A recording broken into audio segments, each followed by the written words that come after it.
करालम महाकाल कालम कृपालम गुणागार संसार पारम नतोहम। क्या है तंत्र साधना, क्यों की जाती है तंत्र साधना, क्या है इसका रहस्य, जानेंगे इस वीडियो के माध्यम से। यदि आप भी जानना चाहते हैं कि तंत्र साधना कैसे की जाती है, क्यों की जा सकती है और कब इसे करना चाहिए, इसमें किन विषयों की सावधानी रखनी चाहिए, इसी विषय पे आज की इस वीडियो में बात करेंगे। तो दोस्तों, अगर आपके अंदर भी तंत्र साधना की जिज्ञासा है और आप रातों रात माला माल होना चाहते हैं कि आपके ऊपर भी कुबेर देवता छप्पर फाड़ कर खजाना लुटा दें आपके ऊपर, तो वह ऐसे नहीं लुटाने वाले हैं। उसके लिए आपको कुछ साधना की आवश्यकता पड़ेगी। उस साधना को करने में यदि समर्थ हैं तो निश्चित मानिए कि आपके ऊपर कुबेर देवता का खजाना आपके घर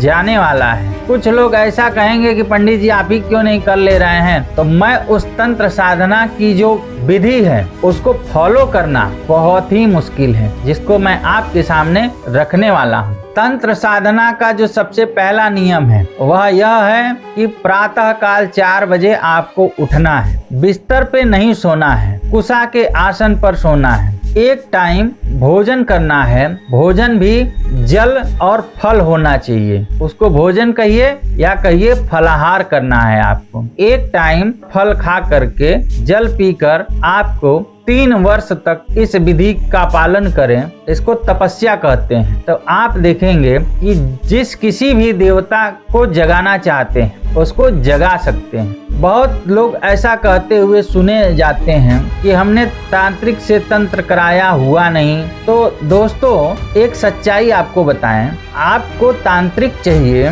तो तांत्रिक पहली बात कि आपसे मिलेगा नहीं। आपके काम के लिए यह नहीं कहेगा कि हमको पैसा दीजिए तो हम आपका काम करें। जो कुबेर देवता को जगा ले, इंद्र को जगा ले, वरुण को जगा ले, वह आपके भरोसे रहेगा। वह जब चाहेगा तब जितना चाहेगा उतना बना सकता है, जिसके अंदर साधना हो। आपको देखना चाहिए, आप जिस तांत्रिक से तंत्र क्रिया के बारे में बात कर रहे हैं, क्या उसकी साधना वैसी है? कई लोग सिर्फ पढ़ लेते हैं तंत्र क्रिया, ऐसा करने से, कौवे की हड्डी से हवन करने से फला मनोकामना की पूर्ति होती है, जबकि ऐसा नहीं है। कौवे की हड्डी से हवन करने से मनोकामना पूर्ति तब होती है जब उसका विधिवत पूर्ण अनुष्ठान किया जाए। पूर्ण अनुष्ठान के जो नियम है उसका पालन किया जाए। यक्षिणी साधना है, कुबेर साधना है, जो हमने आपको साधना का नियम बताया।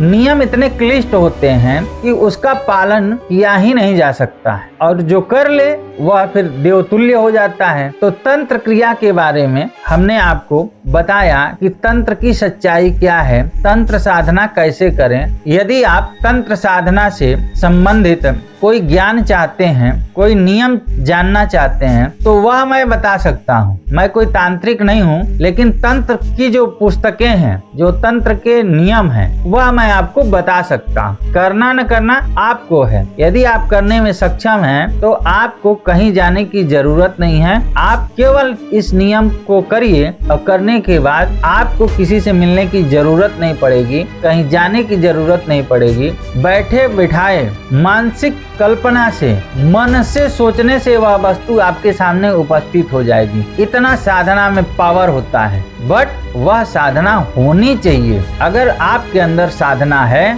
तपस्या है, आप जो मन से कल्पना करेंगे, जो मन से सोचेंगे, वह आपको प्राप्त होगा। जैसा कि आपने सुना होगा कुछ लोगों के मुख से कि हम जो बोल देते हैं या हम जो सोच देते हैं वैसा हो जाता है। तो यह बात वही लोग बोलते हैं जो लोग नियमतः 20 साल, 25 साल, 50 साल से किसी नियम को फॉलो करते हैं। किसी नियम, जैसे आपने नियम बनाया कि हमको प्रतिदिन गाय को रोटी खिलाकर ही खाना है, हमको लड्डू गोपाल को भोग लगाकर ही खाना है, चिड़ियों को दाना डालकर ही खाना है, मंदिर में जाकर दर्शन करके आकर ही खाना है, माता पिता का पैर छूकर ही खाना है, सूर्य देवता को जल देने के बाद ही खाना है। तो जो लोग नियम से किसी कार्य को करें, कुछ भी हो जाए नियम नहीं टूटे, तो वह भी एक साधना होती है। उतनी बड़ी साधना तो नहीं होती, लेकिन ईश्वर कृपा प्राप्त करने के लिए पर्याप्त साधना वह भी होती है। यदि ऐसी साधना आपके जीवन में भी हो तो आप देखेंगे कि आपका जीवन सुगम हो जाएगा। धन्यवाद। हर हर महादेव।